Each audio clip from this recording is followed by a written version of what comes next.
आज हम जानेंगे हिंदू धर्म में पूजा करने के लिए हमें किन किन चीजों की जरूरत पड़ती है। सबसे पहले है पूजा चौकी, जिस पर हम भगवान की स्थापना करते हैं। फिर आता है पूजा का कपड़ा, जो लाल, सफेद, हरा और पीले रंग का होता है। फिर आता है चावल और गेहूं। उसके बाद आता है साबुत मूंग और काला तिल।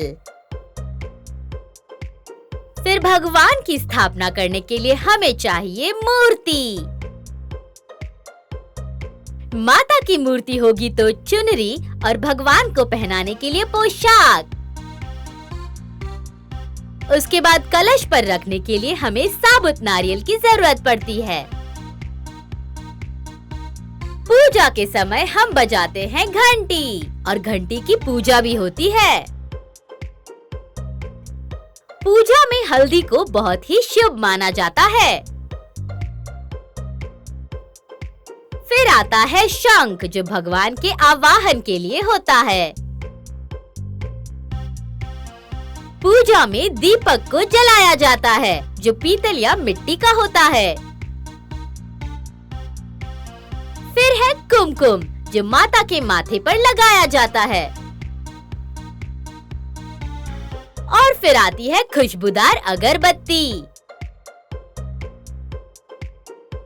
हरी दूब, ये गणपति जी के लिए बहुत खास माना जाता है।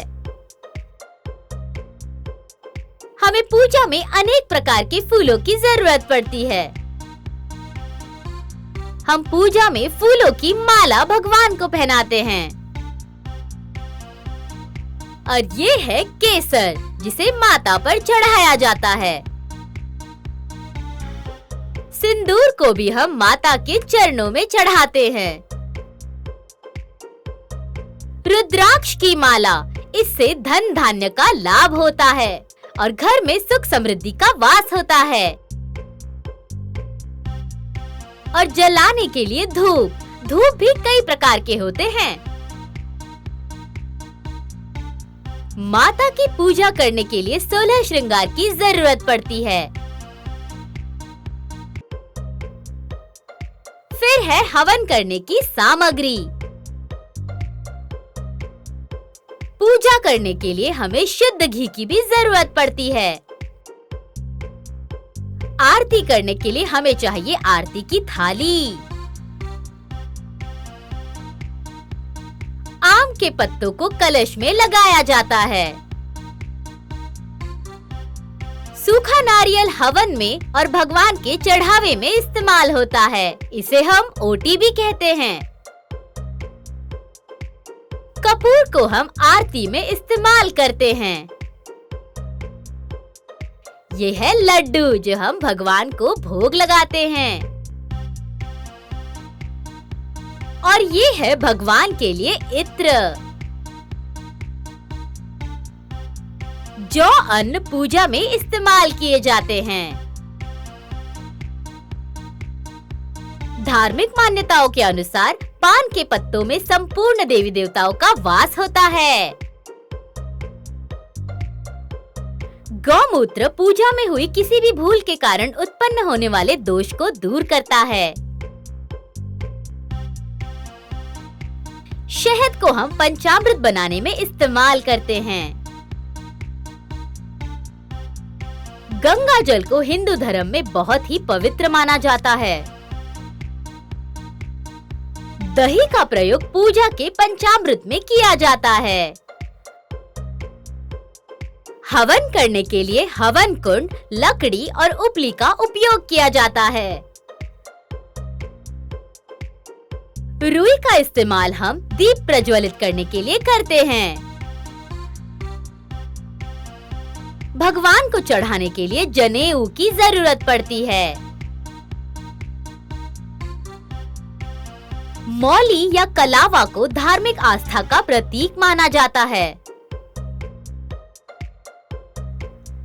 मिश्री, जिसे हम प्रसाद बनाने में उपयोग करते हैं। फलों में सबसे शुद्ध केले को माना जाता है। कोई भी पूजा चंदन के बिना अधूरी मानी जाती है। काजल का उपयोग भी पूजा में किया जाता है। पूजा की थाली में हम रखते हैं प्रसाद और पूजा की सारी चीजें। आरती की किताब पूजा में बहुत ही शुभ मानी जाती है। पूजा में गुड़ का इस्तेमाल बहुत ही शुभ माना जाता है। पंडित जी को बुलाकर हम पूजा करवाते हैं। वैसे पूजा हम खुद भी कर सकते हैं। पंचमेवा भगवान को प्रसाद के रूप में चढ़ाया जाता है। देवी देवताओं को गुलाल लगाने से सकारात्मक ऊर्जा का संचार होता है। घर के दरवाजों पर तोरण लगाना बहुत ही शुभ माना जाता है। दोस्तों, अगर आपको इस वीडियो से पूजा की सामग्री के बारे में जानकारी मिली हो तो इस वीडियो को लाइक और शेयर जरूर करें और हमारे चैनल को सब्सक्राइब भी करें। धन्यवाद।